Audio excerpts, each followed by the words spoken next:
International Video Network welcomes you to Alaska.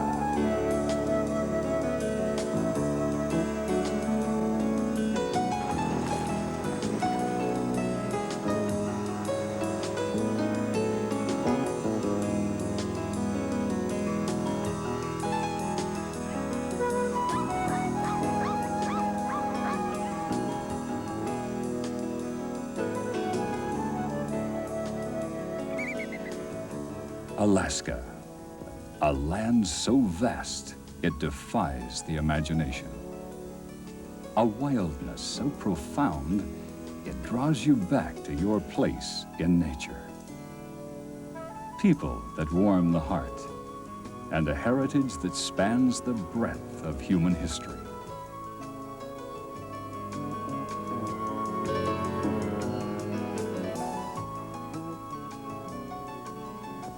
Alaska's every dimension stretches the imagination, from its 30,000 miles of convoluted coastline to its countless unnamed peaks. Covering an area 1/5 the size of the continental United States, Alaska's rich geological heritage includes 17 of the 20 highest mountains in the United States, half the world's glaciers, 3 million lakes, and 3,000 meandering rivers. Alaska is a land of surprises.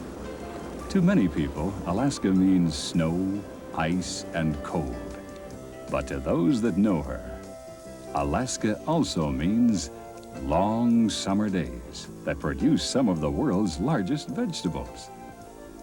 It is a land not of igloos, but of Russian churches and European villages.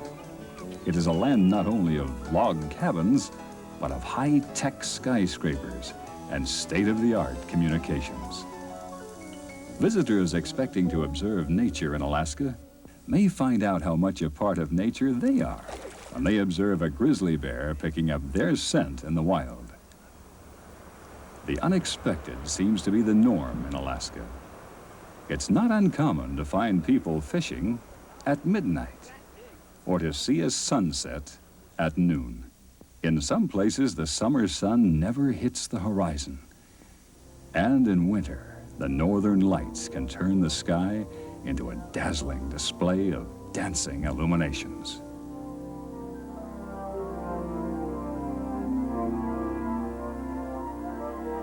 In observing the geology of Alaska, we become witness to the very forces that shape the earth on which we live.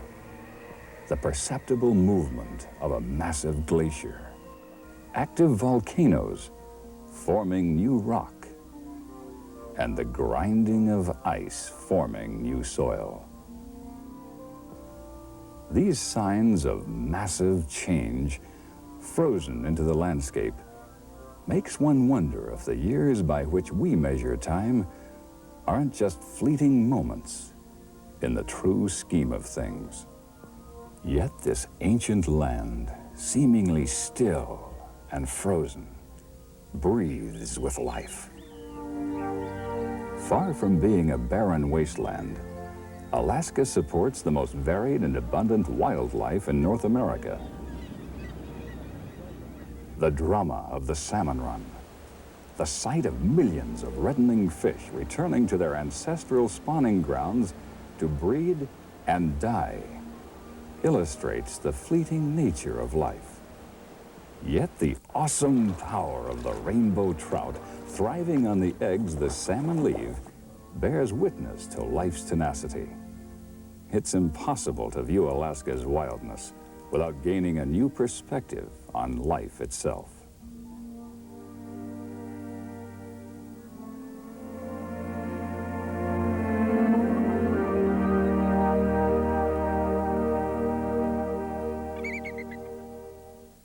The majesty of Alaska's diverse wildlife is matched by the equally fascinating diversity of its people. Modern Alaskans have one thing in common. Every one of them is here by choice. The more recent arrivals have come here to partake of Alaska's many economic opportunities, or to enjoy the freedom and contact with nature the Alaskan lifestyle affords.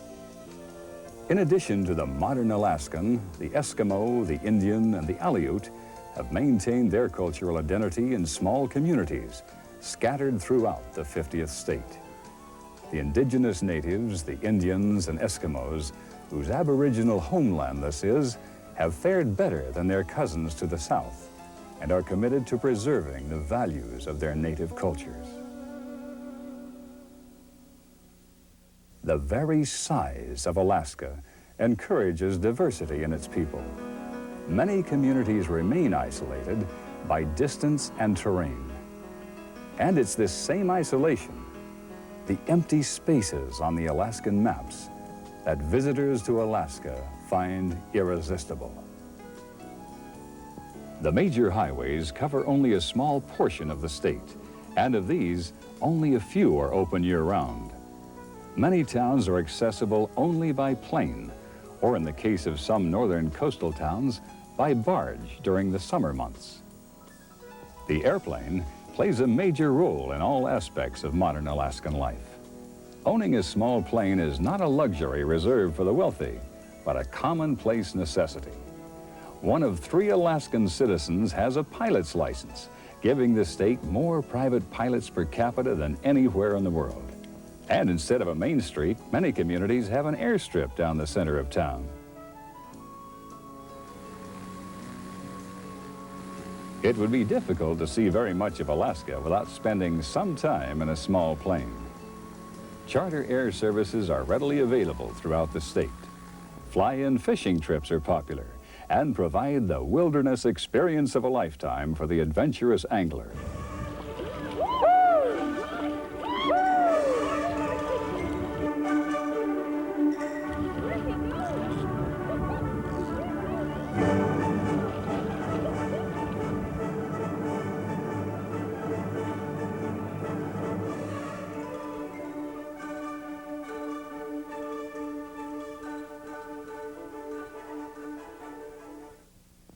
Those who prefer to explore the more beaten path find that the Alaskan Railroad offers an equally exciting way to venture into the Alaskan wilderness.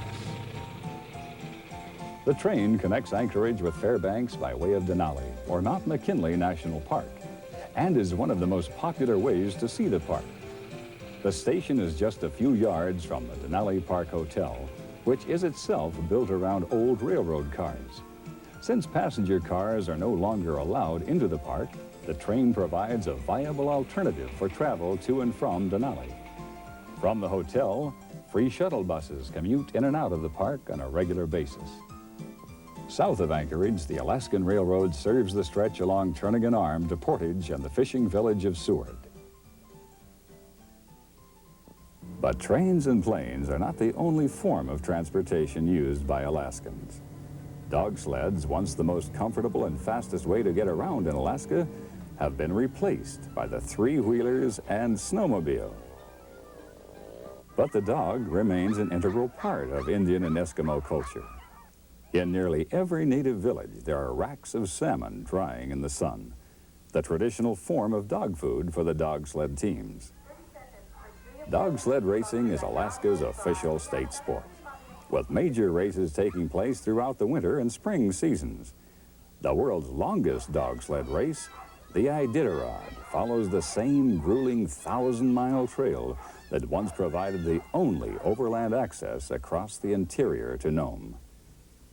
Today, this great land can be traversed by glass-domed railroad cars, luxury cruise ships, and the ever-popular ferries plying the marine highway. Of all the waterways in the world, perhaps none can rival the unique beauty of Alaska's famed Inside Passage. Stretching some 600 miles from Ketchikan to Skagway and encompassing 13,000 miles of coastline, this maze of waterways, islands, and fjords is one of Alaska's most spectacular sights. Here on the Inside Passage, our everyday world dissolves, and we enter a seaborne planet on which forested islands seem to float, a world where the watery fingers of fjords stretch out to distant glaciers. It's a world where a passing bird may be a seagull, or it may be a bald eagle, where whales and porpoises break the calm of a horizon of merging sea and air.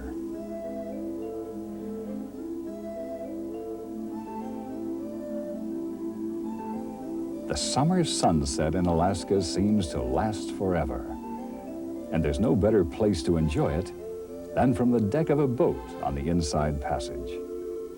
The colors shift and change until all the world turns to gold.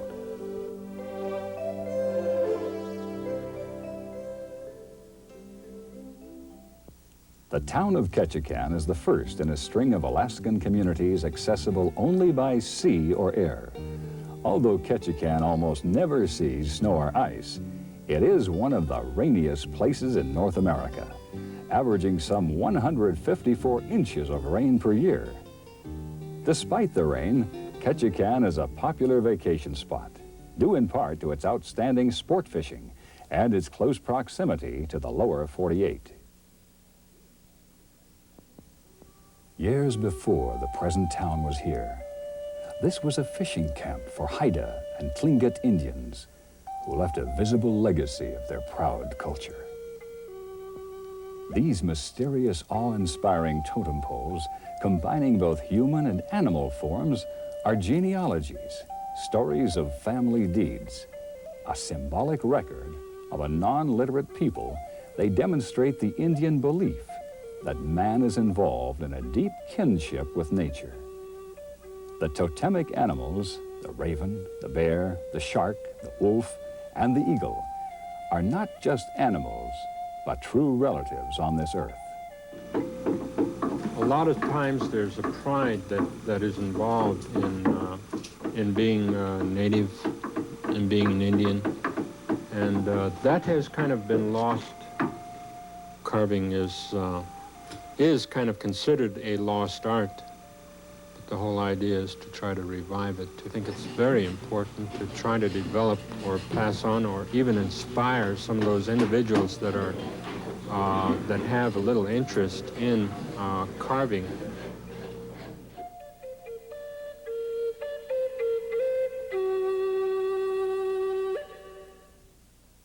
As the Marine Highway winds its way north, it stops at many small towns along the way. For towns like Wrangell, the ferry is the main link with the outside world. Locals use it for visits to other towns along the route, and of course tourists and adventure seekers use the ferry to get to jumping off points such as this. After the Wrangell narrows, the bright and beautiful town of Petersburg beams a velkommen, which means welcome in Norwegian, and the people of this town mean it. The clear, cold water and stately fjords on this extreme tip of Midtdorf Island reminded Peter Bushman so much of his native Norway that he settled here. Other Scandinavians joined him and built Petersburg, an Alaskan town with a distinctly European flavor. As in other towns of the Inside Passage, the people of Petersburg make their living from the forest and the sea. The traditional Norwegian art of rosemaling decorates buildings as it does in Norway. Even the painted shutters here recall that other much-loved place on waters far away. On days like this, when the clouds part and the snow-bright mountains appear, Petersburg is a place that's hard to leave. But the Marine Highway goes on, and another beautiful city with a different history awaits. Sitka rests at the foot of spruce-covered mountains and overlooks the blue waters of the Sound, where a chain of small wooded islands repeats the endlessly lovely theme of forests meeting sea. Sitka began as a Tlingit Indian village until the Russian Alexander Baranov, the commander of a fur hunting party, built a fort here in 1799. The Tlingit Indians rebelled and in a surprise attack destroyed the fort. Baranov retreated to return with warships and decisively defeated the Indians.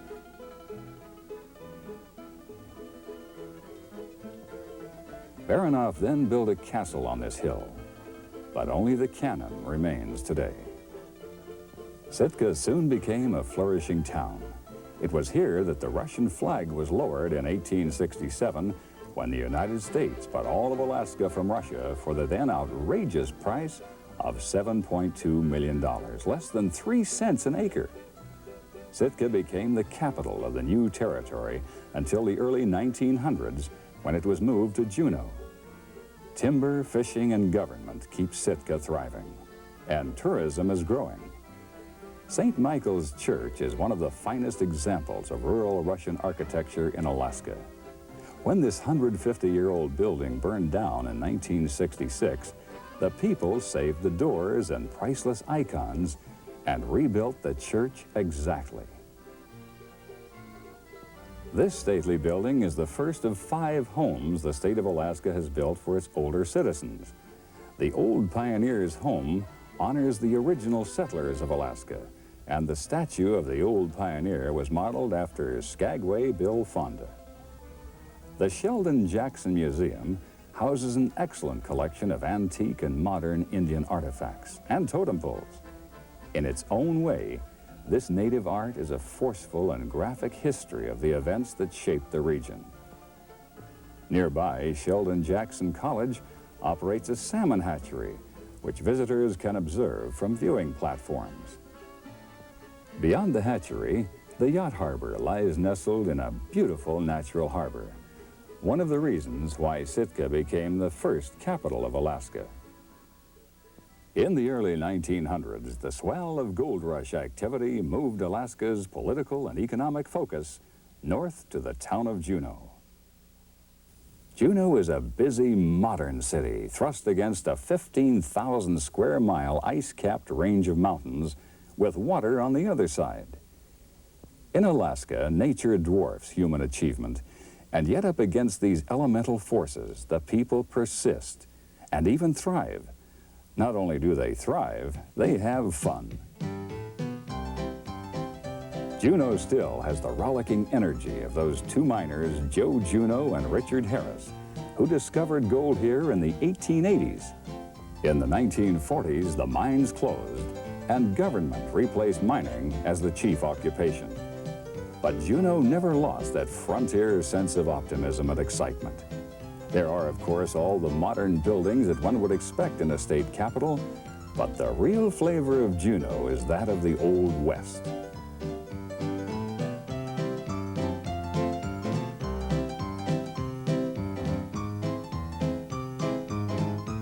It's not hard to imagine what those days and nights were like during the peak of the gold boom. And still today, the Alaska Hotel, with its antique furnishings, shows what a visitor to this town could expect in the way of accommodations back in the days when gold was king and Victoria was queen. But unlike old western towns of the lower 48, Juneau has a glacier within walking distance. The famous Mendenhall Glacier is receding, and as it does, the land-hungry people of Juneau follow it with buildings.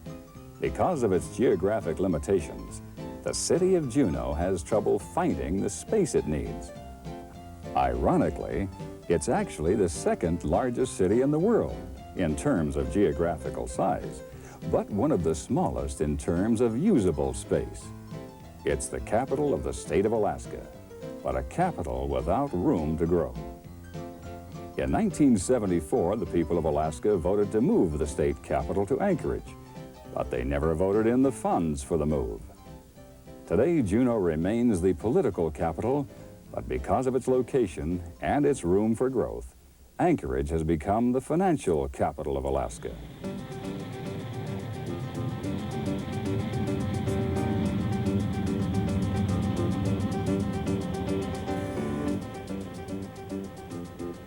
To any big city dweller, Anchorage seems like a small town.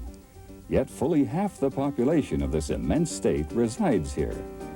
This gives you some idea how sparsely populated the rest of the state is. Despite its small size by lower 48 standards, Anchorage has its share of city hustle and bustle.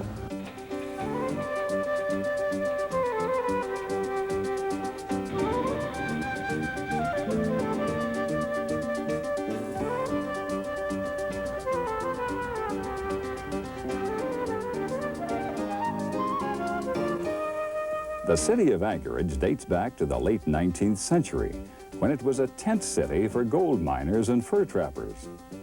Fur trapping is still a major industry in Alaska, and Anchorage is the central marketplace for some of the most exotic and high-quality furs in the world. The Fur Rendezvous celebration takes place in Anchorage each winter. It's been called the Mardi Gras of the North. It evolved from a gathering of fur trappers to a rip-roaring celebration which features such delightful events as outhouse and canoe races.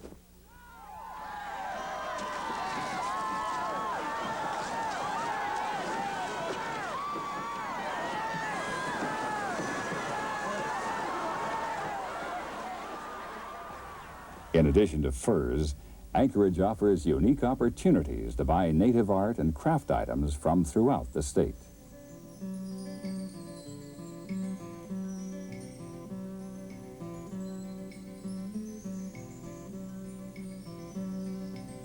To the Alaskan native, art was and is a way of life.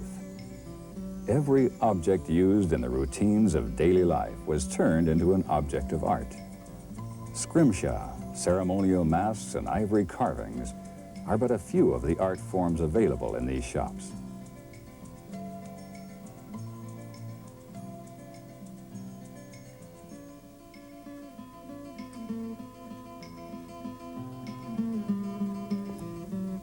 There's no shortage of things to do in Anchorage. For the more adventurous spirit, an evening balloon ride provides an unforgettable experience. The sky above Anchorage is dotted with these colorful forms drifting silently across the sky almost every evening during the summer months.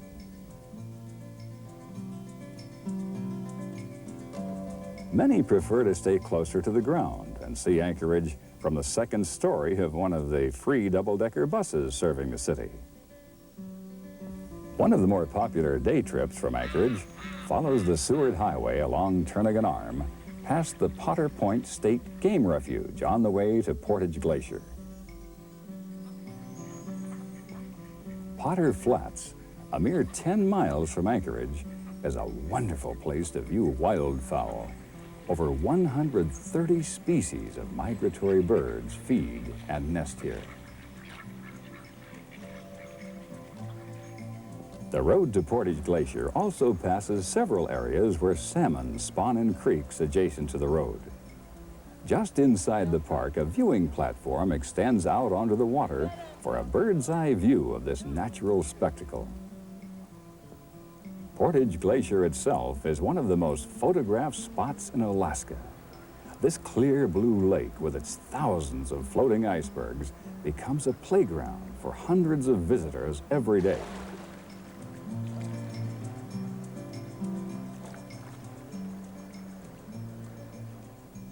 Some 70 miles south of Portage Glacier, the highway and the Alaskan Railroad end at the foot of the Chugach Mountains and the port town of Seward.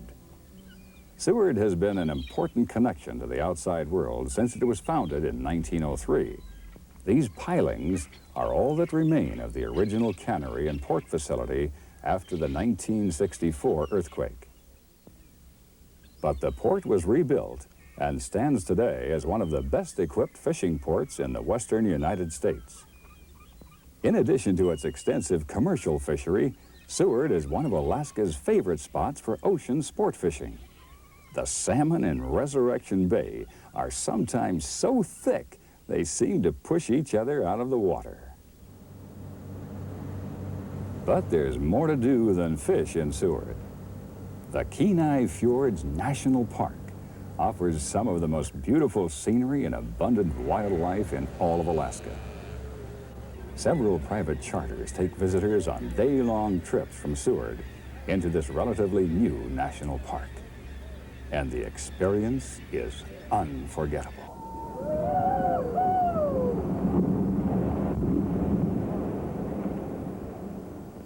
These enchanting fjords stretching from Seward to the southern tip of the Kenai Peninsula are the flooded valleys left by the ancient glaciers and provide the ideal habitat for thousands of migratory birds and a multitude of rare and beautiful animals. As the boat rounds the point of each new bay or fjord, a unique and stunning panorama unfolds. Majestic bald eagles nest on the isolated islets left by the weathering of surf and wind. Dramatic rock arches jut out of the azure waters, framing the distant glaciers and echoing the sounds of the surging swells. The playful dolphins can often be seen riding the waves created by the wake of the boat. For the seals and sea lions, these calm waters provide an ideal calving ground. The only danger they face is an occasional lunge onto the rocks by an aggressive killer whale, a natural enemy to these smaller sea mammals. And then there are the birds, thousands of them. Over 175,000 birds of some 18 species, including the famous puffin, make their nests here every year. Sea otters are perhaps the most lovable of all the seagoing mammals. These living treasures of the Northwest were almost hunted to extinction for their luxurious pelts. Protective legislation has now increased their chances for survival, at least here in Kenai Fjords National Park.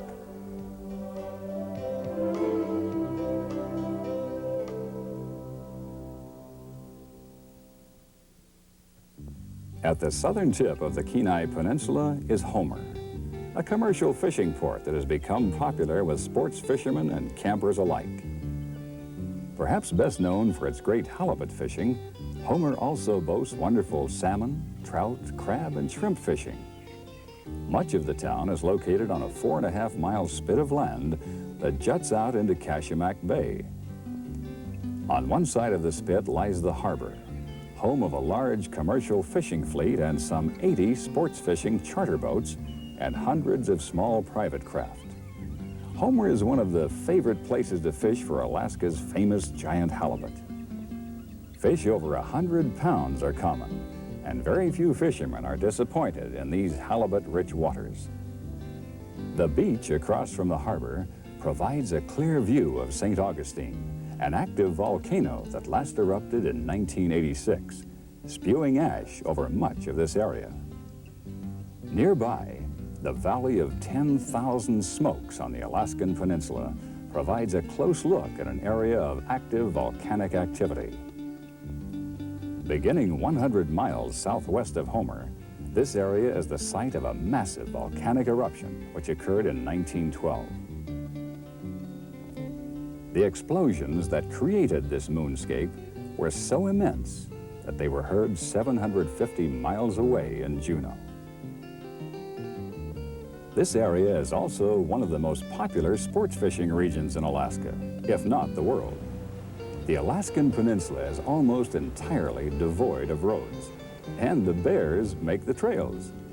Here, as in many parts of Alaska, the small plane is the main means of transportation, and the many fishing lodges scattered throughout the region rely heavily on small float planes to get their guests to the spectacular fishing grounds the Alaskan Peninsula is famous for.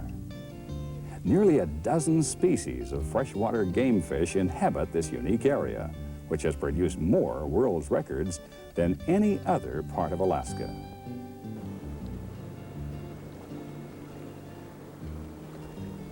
The Bristol Bay Basin is home to the largest sockeye or red salmon runs in the world.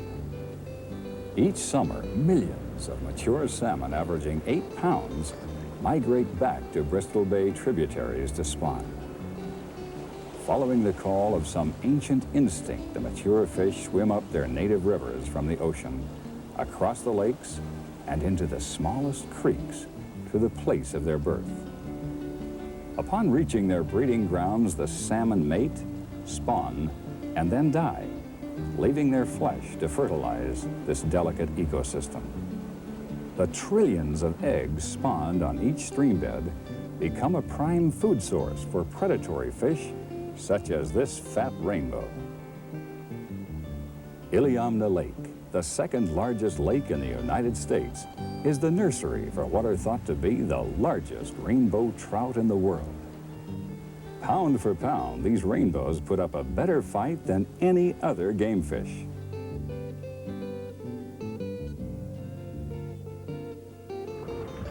On the coastal rivers, fresh silver salmon provide unforgettable fishing for even the most jaded angler.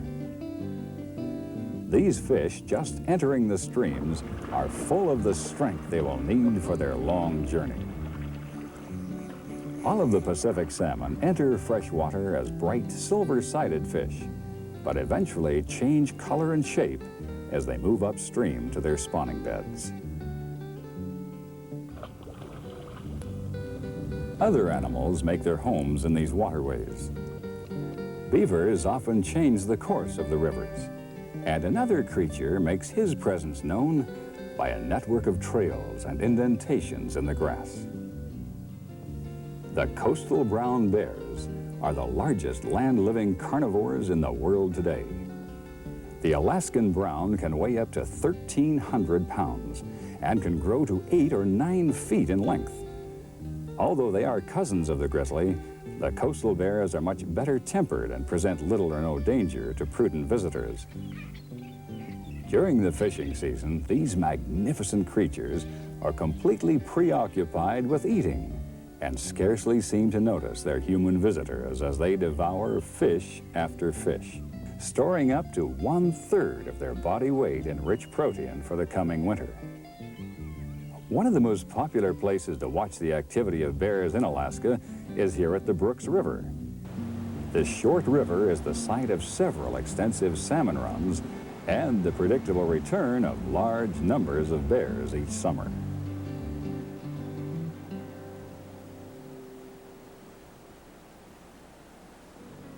Several hundred miles northeast of the Alaskan Peninsula, Mount McKinley makes a spectacular centerpiece for one of the world's most awe-inspiring national parks.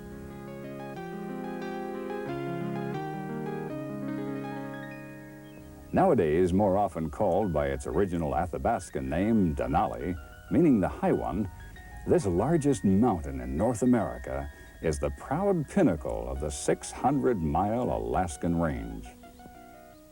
Due to its immense size, Denali affects the local atmospheric airflow patterns and actually creates its own weather systems. As a consequence, the mountain is often shrouded in clouds and hidden from view within the park, while it can be clearly seen from hundreds of miles away. The 90-mile road leading into the heart of the Denali Wilderness area offers easy access to what is truly one of the most dramatic wilderness experiences left anywhere in the world.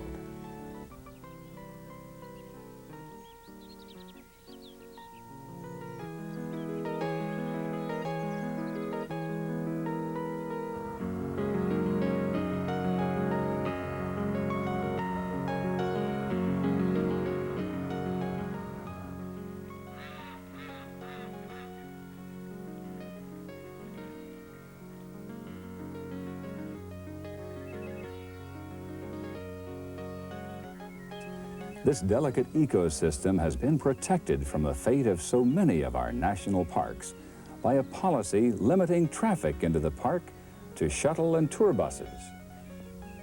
This restriction actually enhances the Denali experience.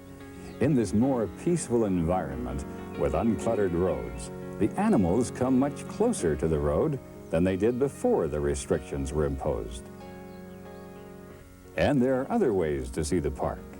Several companies offer flight-seeing excursions into the park, and raft trips are available on the nearby Nenana River. The river trip features Class 1 and 2 rapids most of the year, so there's not much chance of getting wet. A safe adventure that is fun and suitable for the whole family. There's more than wilderness to the Alaskan experience. The Matanuska Valley, located just 45 miles northeast of Anchorage, reveals another side of Alaska's rich natural heritage. Alaska's long summer days and deep volcanic soils combine to create the richest farmlands in the world for some crops. The area actually holds several world records for gigantic vegetables such as these giant 80-pound cabbages grown by Jane Dinkle. In the lower 48, you've got to understand that we have the long daylight and cool summers. And your crucifers, which is your cabbage, cauliflower, broccoli, thrive under cool climate and long daylight. They'll put on a pound or so a day right now. And that's a 4-foot yardstick. That isn't a 3-foot yardstick. As the road from Anchorage to Fairbanks winds through the heartland of Alaska, many reminders of her fascinating history and unique lifestyles appear along the way. Throughout the state, many fine examples of Alaska's indigenous form of architecture can be seen. Even today, the classic log cabin has proven to be the most practical type of building and is used for everything from dog houses to churches.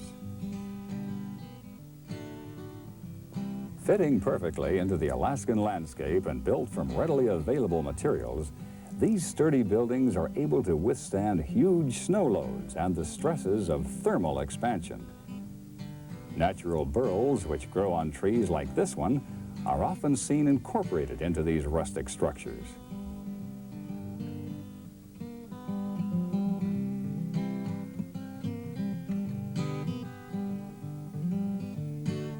Alaska's northernmost major commercial center is the town of Fairbanks.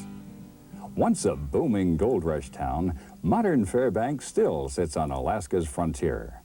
It's the home of the University of Alaska and a jumping-off point for activities in the roadless north. The university is a research center for Alaska's agricultural and technological development and the site of one of the state's most prestigious museums. The Fairbanks Museum houses elaborate displays on native Indian and Eskimo culture, wildlife, and technology. These exquisite examples of ornate apparel were fashioned from the many natural materials available to the native Alaskan. The beauty and craftsmanship of the artifacts on display here reflect a worldview that is as worthy of preserving as the endangered species that once shared this great land with its first human inhabitants.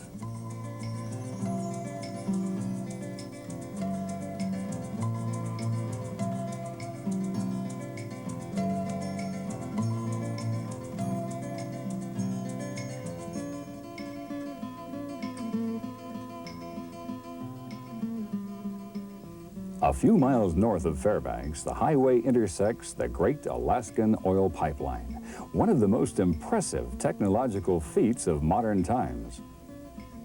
Although the pipeline looks a little incongruous winding its way through the wilderness landscape, it was designed at a time when America was just awakening to the need for ecological preservation.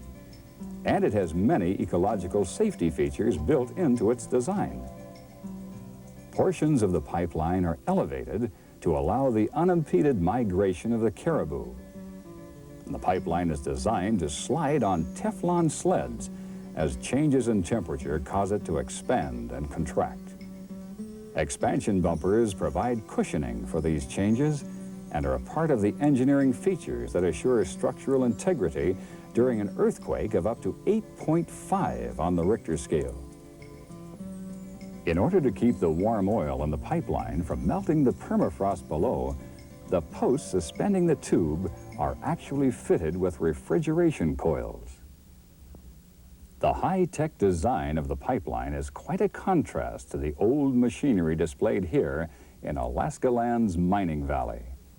This large theme park, built by the state of Alaska and open to the public free of charge, also features a reconstruction of downtown Fairbanks during the gold rush days. These log houses were actually moved here from the old town center. A ride on the miniature model steam train is popular with the kids and a good way to explore the park. For a longer trip into Alaska's past, visitors board the Steamboat Discovery, the last stern wheeler on the Chena and Tanana rivers. The leisurely 4-hour excursion is run by the Binkley family, who have been piloting these riverboats for 3 generations. A few miles north of Fairbanks on 9 Mile Steese Highway, another fascinating piece of Alaskan history awaits. The famous No. 8 gold dredge. this 5-story, 250-foot rock-eating monster took its last bite of this rich placer deposit in the late 50s. Today, amateur prospectors try their hand at panning the gravels that lay just out of reach of the giant machine when it stopped working. Gold fever still kindles the Alaskan imagination, and nowhere is it more contagious than in Nome. There's still millions of dollars worth of gold trapped in this frozen ground, and there are still quite a few people making a living mining here. In fact, the Alaska Mining Company recently offered to move the entire city of Nome to a nearby location, which it had already worked, just so it could retrieve some of the ore trapped beneath these historic streets. Before 1898, the year the 3 lucky Swedes discovered gold here, there really was no city of Nome. The following year, gold was discovered in the sands of this beach. And within 2 years, Nome's population swelled to make it the biggest city in Alaska. The miners who built this town were so numerous on the beaches here that they measured their claims by how far they could reach with a shovel. A walk down Front Street in Nome is like a trip back through time to the Old West. Old-time saloons still line the streets, and fur trappers still work the surrounding hills, using Nome as their base. Several Eskimo villages use Nome as their connection to the outside world, but the real world of the Eskimo begins a little further north.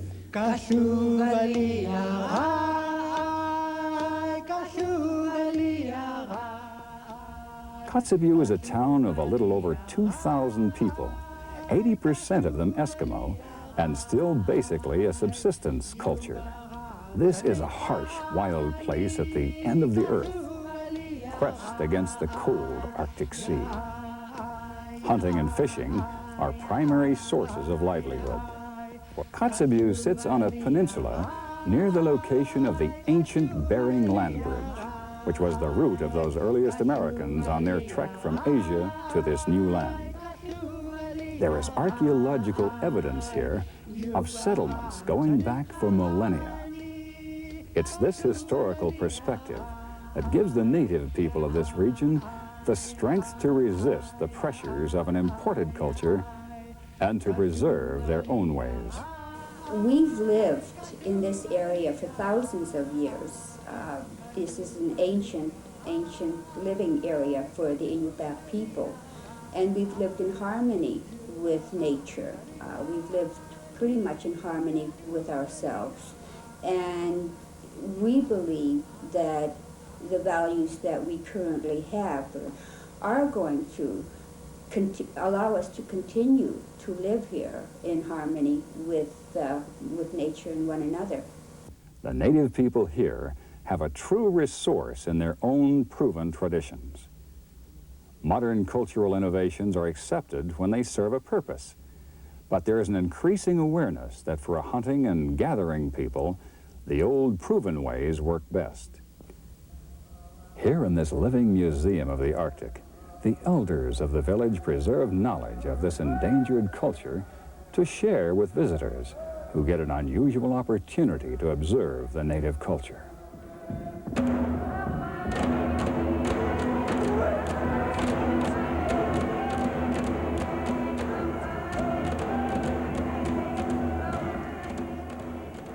In the museum, the elders have created a vital ongoing school to pass their wisdom about their own world to the youth of the culture. Ever since Admiral Perry, the people of the lower 48 have been learning that the Eskimo approach is uniquely suited to a unique environment. These handmade parkas trap body heat and provide ventilation. And the blanket toss, which is now a lively game, served a real survival need in the predominantly flat land with no hills or trees for vantage points. Hunters were tossed up as many as 30 feet into the air, allowing them to survey the terrain and spot game in the distance. This Eskimo version of the latter served a purpose and worked. The imported technology doesn't always work as well as the time-tested ways in this environmentally sensitive land. Here we see a house which must be fitted with an active refrigeration system to keep it from melting the permafrost beneath it and sinking into the ground. Like the tundra around it, the culture of these hardy people is a fragile and sensitive thing. Tundra, once scarred, remains scarred forever. These people know that they're trying to reverse an historical trend by refusing to change the basic elements of their culture. But they feel that it's worth the effort. They know that they are survivors, but they don't just want to survive, they want to survive with dignity and joy.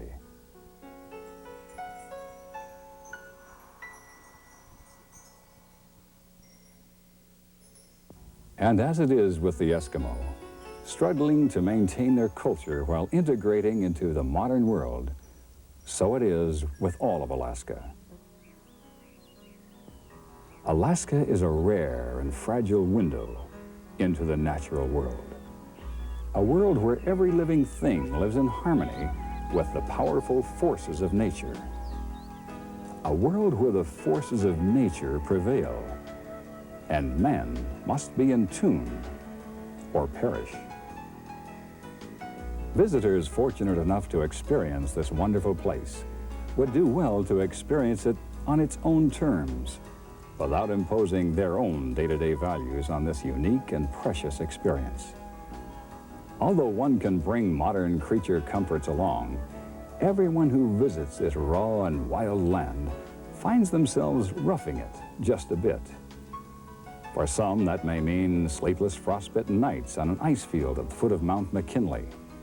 For others, it may mean a lukewarm shower, a dirt road, or an evening without television. Part of the magic of Alaska is that her most profound experiences may come when least expected. The beaten path may offer many wonders, but the moments that last forever may sneak up on you like the Chinook winds and linger like an Alaskan sunset.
Anchorage, Alaska, a metropolitan city of over 250,000, can lose some 25,000 citizens when they move to the wilderness lying just outside the bursting, brimming city's doorstep.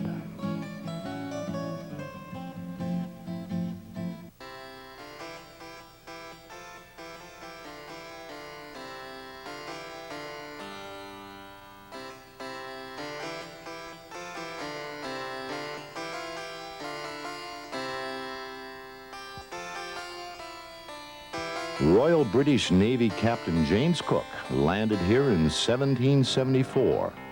In a copy of his journal he wrote, "It be a wild primitive place of long valleys and towering mountain, lashed by storm and tide, which are of considerable speed and strength, providing hazard for unwary man or animal.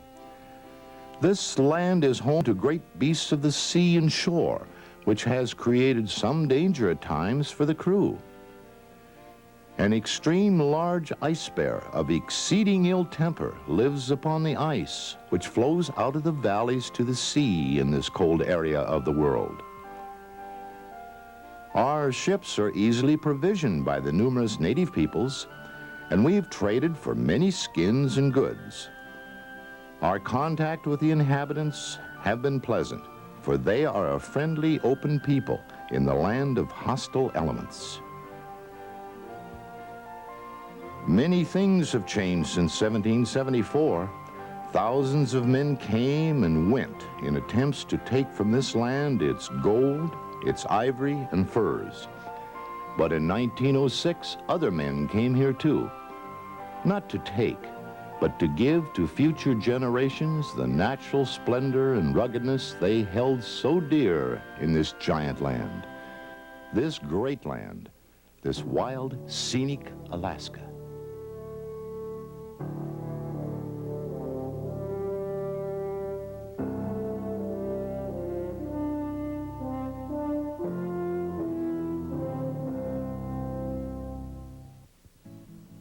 For the next few moments, we're going to take you on a tour of Denali National Park and Preserve at an unusual time when few except the park rangers are privileged to see it. The scenes you'll see are those of late fall, winter, spring, and summer, a time when only the animals walk the beauty of this sylvan land.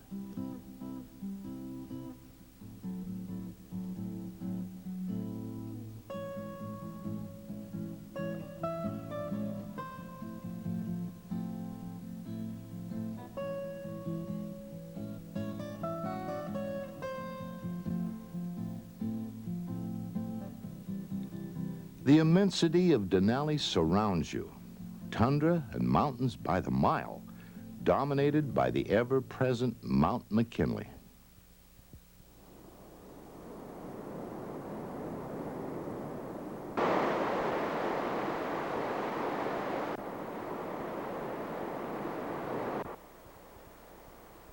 Among icy streams and along wild rivers, the abundance and variety of grass, fireweed, and flowers, nature's clock to winter, and fruits, matches Denali National Park wildlife.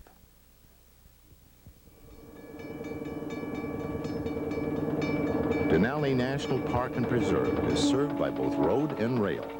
And while there is no rail link with the lower 48, the Alaska Railroad is exciting and viable transportation within this largest of states.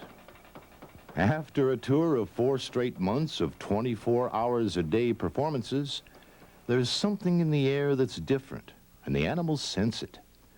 The visitors have left, and the park once again belongs to nature alone.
Bull moose gather and guard their harems in late fall.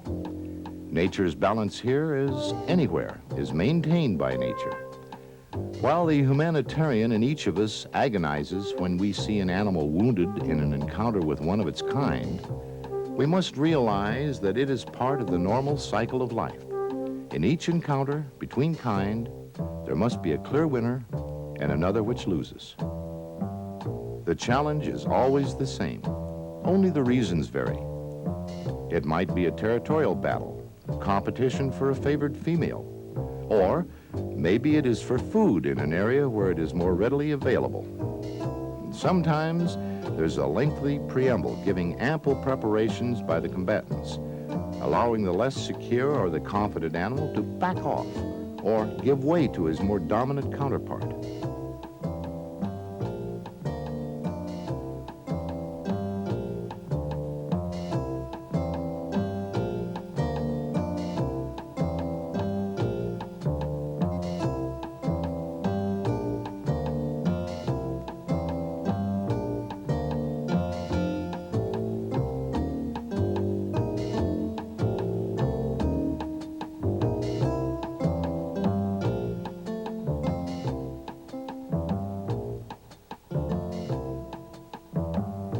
No, not a sound.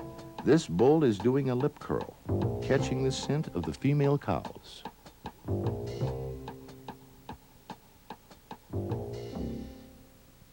You may only drive as far as Savage River and out again. The park desires to give as little disruptive exposure to the animals as possible. One of the ways to accomplish this is by using the park's tour buses that are operated by people who know the varying moods of the park's residents. They've been proven to be the most practical way of viewing Denali wildlife. You can park and catch a tour bus at Riley Creek.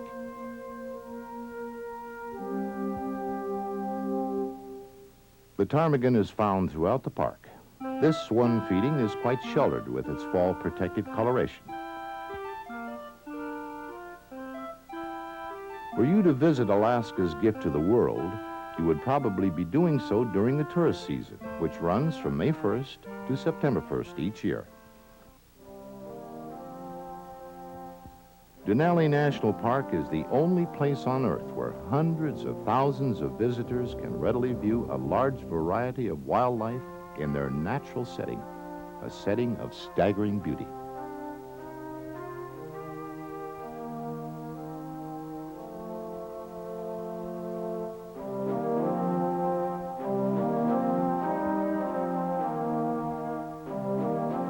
Doll sheep are peculiar to Alaska. Ewes share the babysitting, one ewe caretaking several babies, while the other ladies and some of the older kids lunch on the young, tender avon shoots.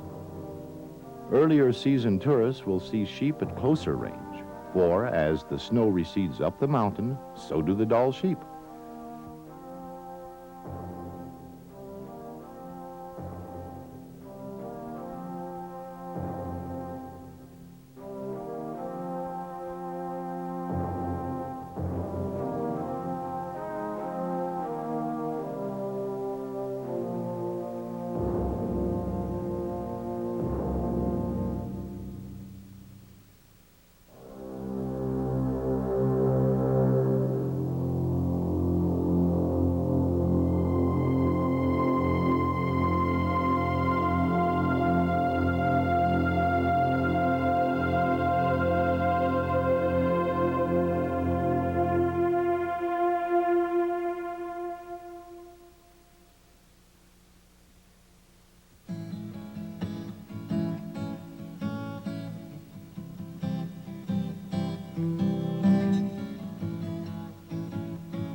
While sheep can drink water from snow, for campers there's a different problem.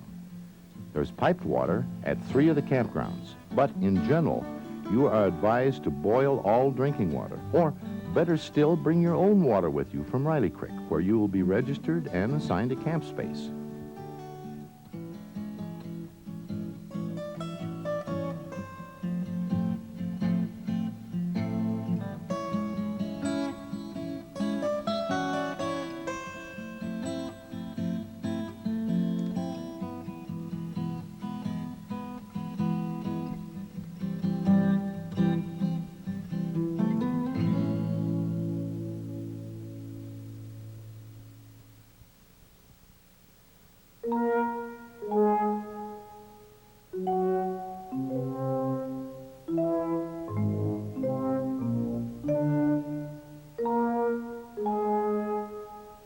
As winter grows closer, the animals, such as the red fox, but each in its own manner, prepares for the severe winter's cold in conditions that will keep man out of their wilderness until early April or May of next year. For now, fall is drawing closer as the leaves take on their golden color.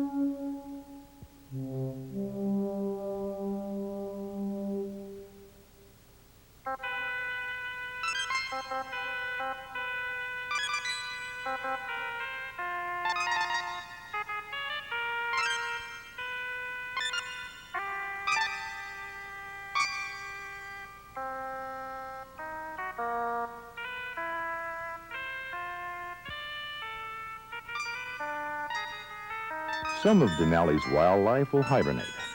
Others, like the ptarmigan, will change color to blend in with their surroundings and minimize their chances of becoming a victim to their next larger neighbor in nature's survival chain. As for your protection, you are encouraged to keep your food in these food lockers, to keep your food and prepare your food away from your sleeping area. Bears may come in all shapes, sizes, and colors, but they have one thing in common. They are wild, dangerous animals.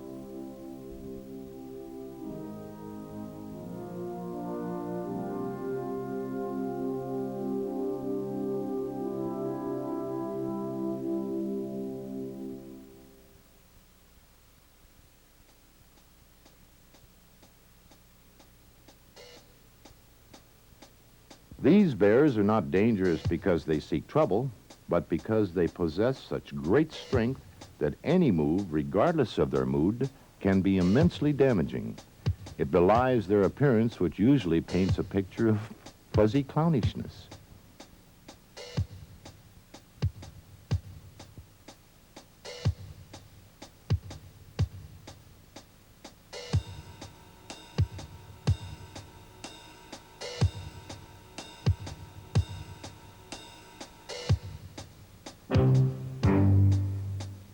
This bear has to content himself with foraging for roots and grubs. Of course, anything else that fails to get out of the way in time is also a potential dinner, regardless of what size it happens to be. Grizzlies know no fear.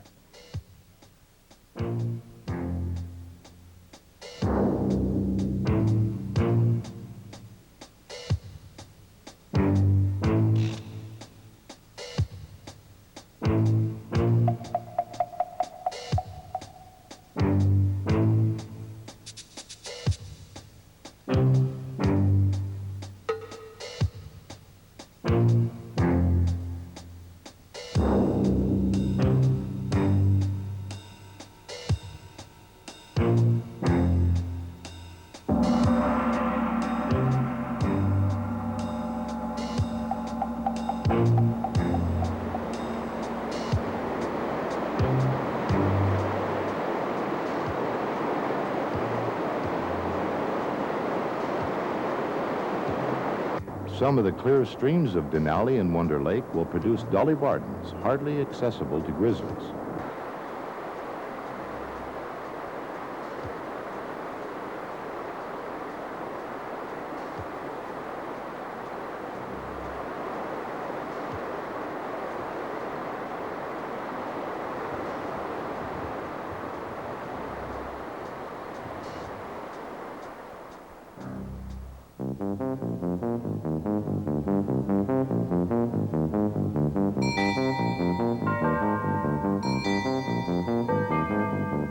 The coyote, a rare sight, is forever on the alert.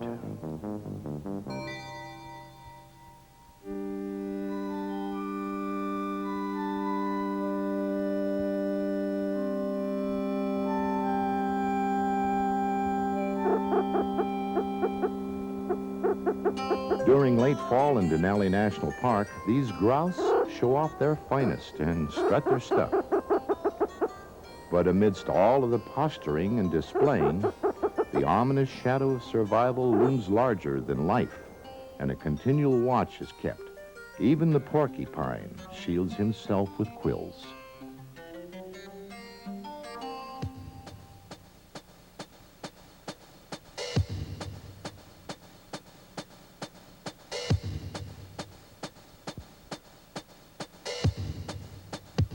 Due perhaps to the humanization, the identities we have endowed animals with throughout the years, like teddy bears, cartoon bears, stuffed cuddly animals of all kinds, we've led our children and ourselves towards thinking of all wild animals as having a regard or a love for people, especially where large beasts are concerned.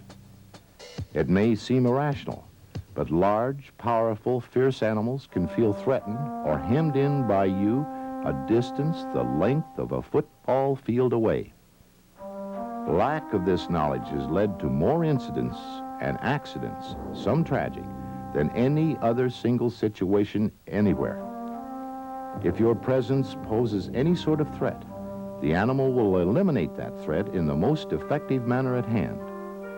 The magnificent wildlife of Denali National Park and Preserve is just that, wildlife.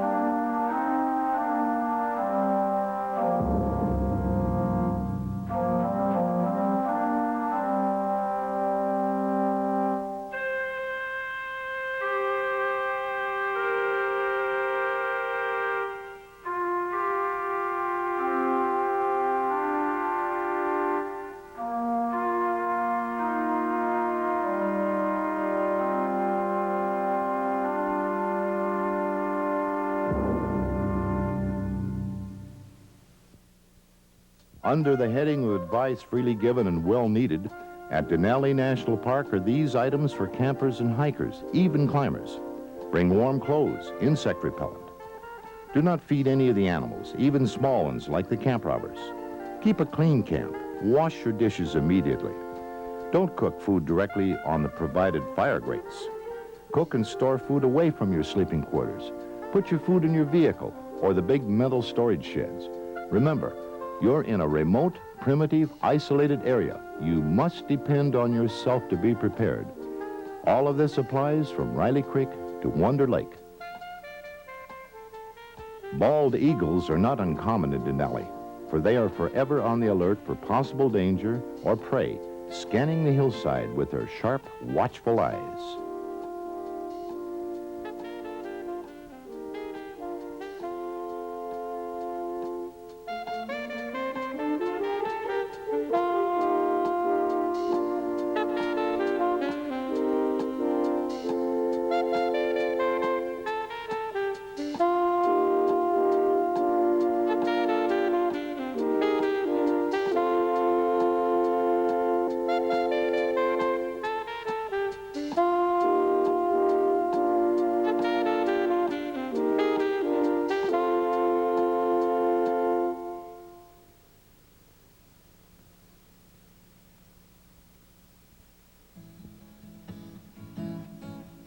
Away from Wonder Lake Campground, down the McKinley Bar Trail to the marshland below Denali's Wonder Lake presents an awesome display of animal life, feeding, preparing for winter, each in its own way, some by eating, some by gathering food, and still others just look on.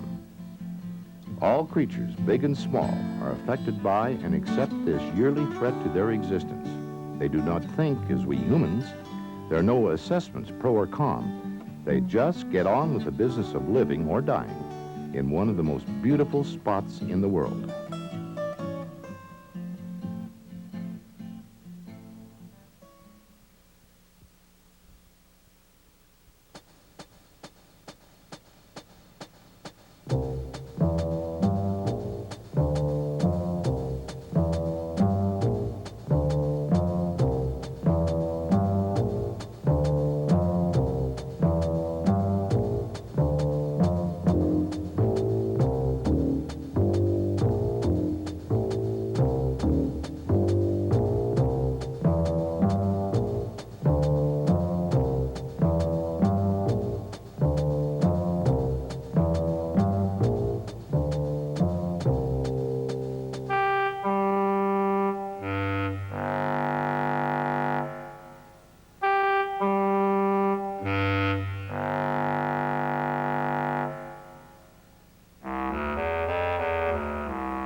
Muskrats are not antisocial. They're just not really gregarious, even with their own kind. They just like to keep their yards free of neighbors, regardless of who they are or what they're doing. Winter in Denali National Park and Preserve knows no favorites. Those who prepare and stay out of the way of a larger animal survive. Those who do not perish. A harsh way of life? Well, perhaps. But to those involved, a very common situation to be faced daily in the search for food, shelter, or perhaps a mate to perpetuate their kind.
This immature trumpeter swan has strayed from its kind and may find itself caught in the abrupt harshness of winter.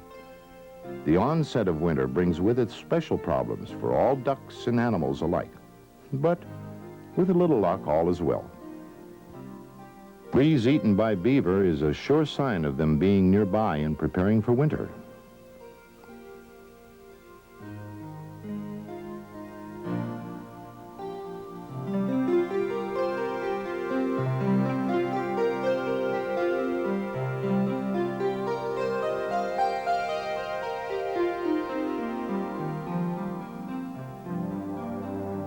More of Denali's wildlife on the search for food, getting ready for the harsh, bitter cold of winter.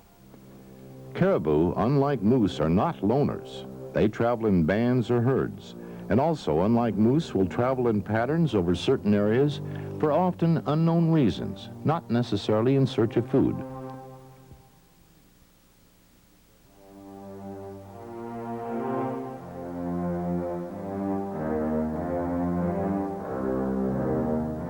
You may think there are more males than females in this caribou herd, but that's understandable because caribou females carry antlers too.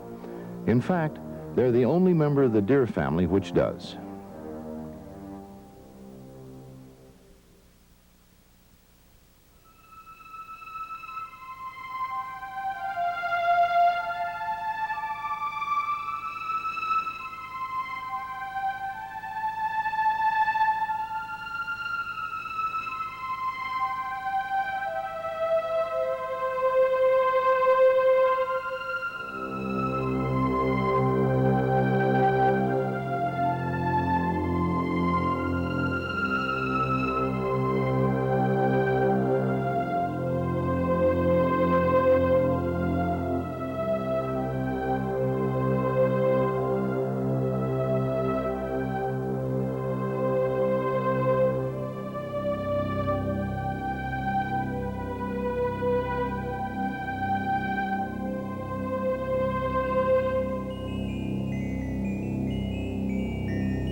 Even starting with a nice day, Mount McKinley writes its own rules. The weather follows no pattern or plan. Snow in the middle of July or August is not unusual, and although it doesn't linger, it's a constant reminder that which applies in most places has no bearing on Denali. But for this time of year, Denali takes on her winter coat.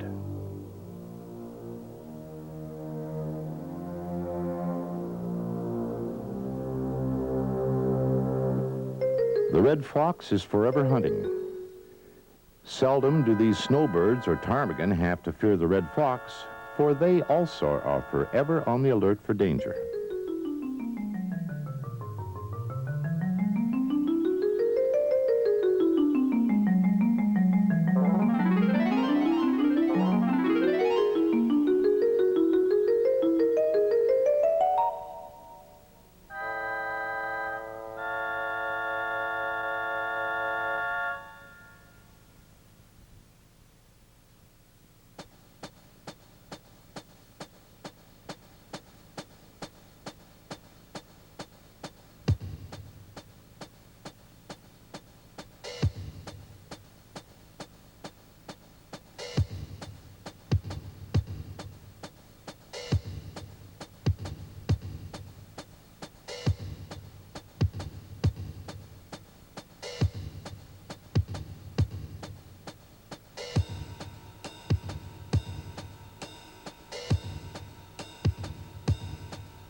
In the never-ceasing quest for food, the large conifers scan all of the animals' lives. A small mistake may provide the hungry ones a meal.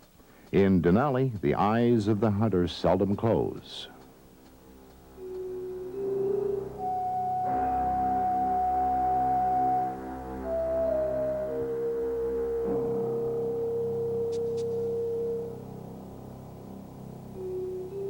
We're about to witness a confrontation between several caribou. The preamble to their fighting is very much similar to that of the moose, in that it involves scraping the ground and rattling of antlers on the bushes or the trees.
Certainly less proud, drained of energy, and defeated, the winner is declared.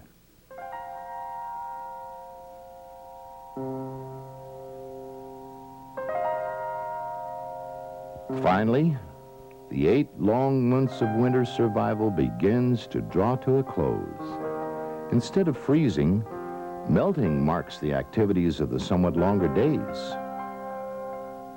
Beneath the snow, new life is stirring in the burrows and in the dens.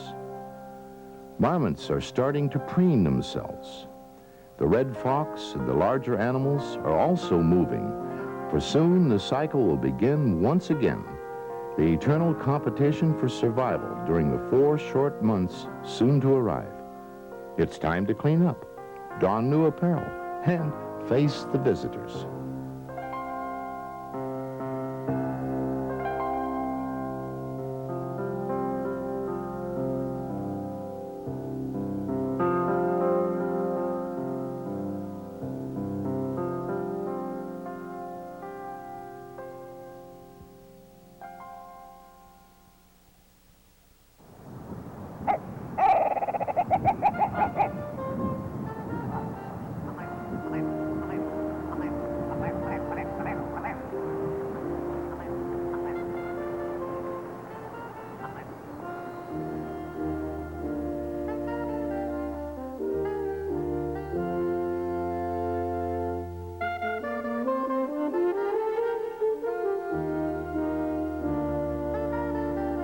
ptarmigan, forever on the go and changing color from season to season.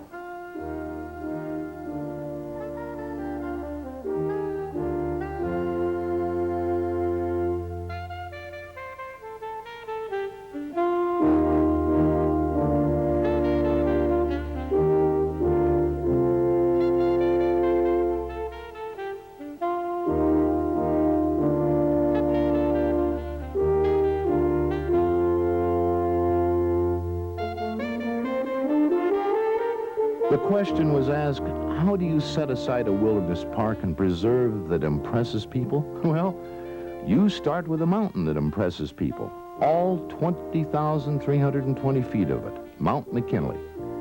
The Russians call it Bolshaya Gora. Various local Indians call it Dolaika, Denatsi, and Tralaika. All of these names translate to the name eventually given, Denali, meaning the high one. It may seem like an ambitious project preserving a wilderness area this large.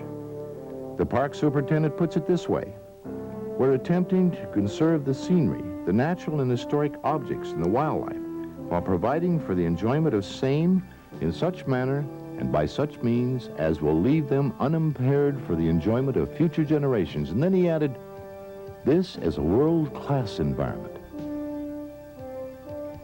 In 1917, the nation officially set aside 1.9 million acres, which is designated Mount McKinley National Park.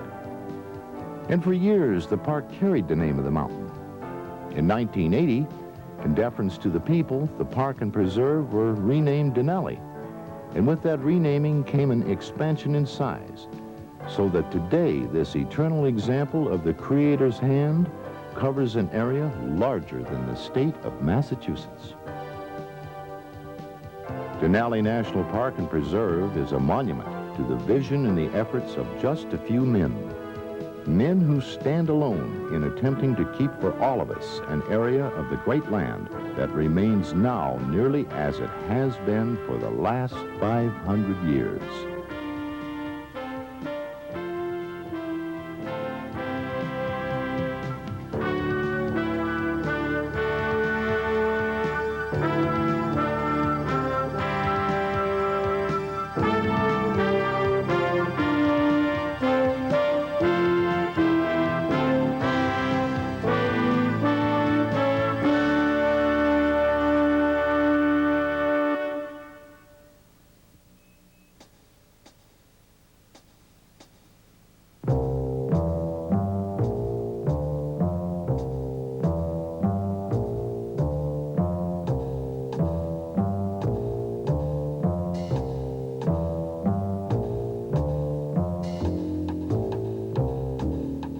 Should you decide to take a stroll in the willows for observation of further wildlife, be aware that moose, the largest and most impressive of the deer family, consider willow groves as their favorite meal and rest areas. They feel they have exclusive rights to these groves, whether it's a previous riverbed or an old burn. Remember also that moose calves stay with the cow for the first year or two. So any disturbances you create involve the protective instincts of the mother.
Triplets are not an uncommon phenomena to the mother grizzly. Regardless of the awesome sizes, whether moose, sheep, or grizzly, kids are still kids.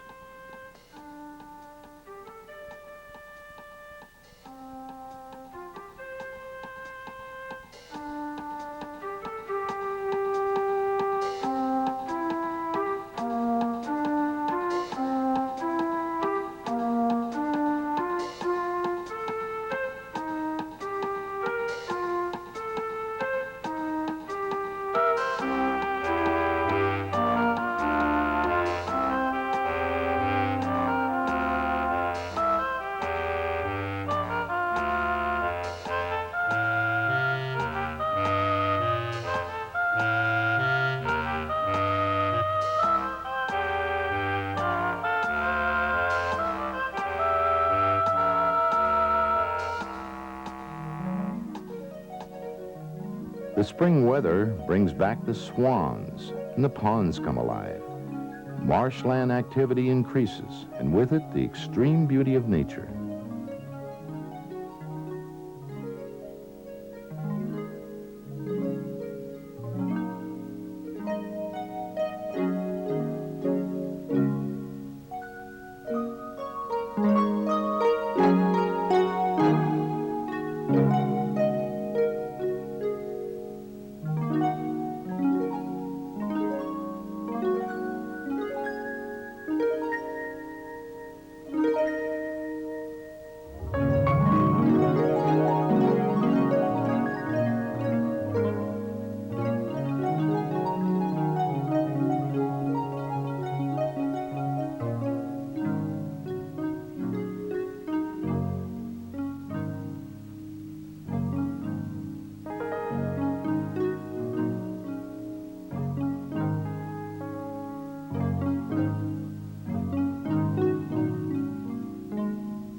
For spring and then summer brings on the growth of leaves and flowers.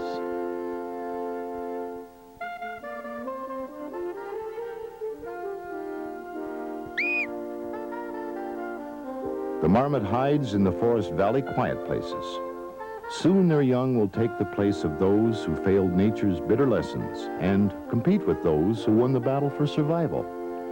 The cycle continues its endless path from the dawn's mist through the day's adventure and into the evening shadows.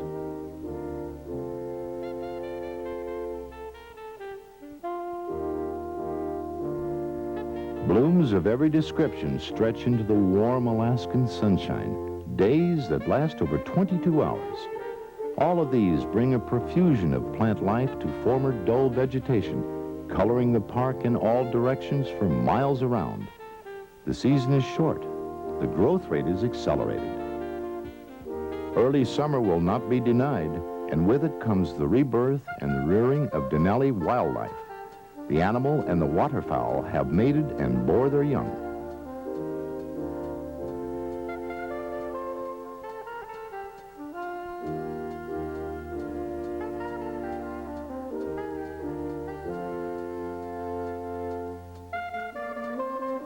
Things do change. Old ways go by the board, rules change, and the environment bears the evolutionary shift. We can't do much about that, but the change is gradual. The celebration of life in Denali Park is ready for you. we can be sure that what we see in the park today will be there for others to see tomorrow and tomorrow. Enjoy yourself. Enjoy our park and spread the word. The show goes on every day, rain or shine, and your pass is waiting.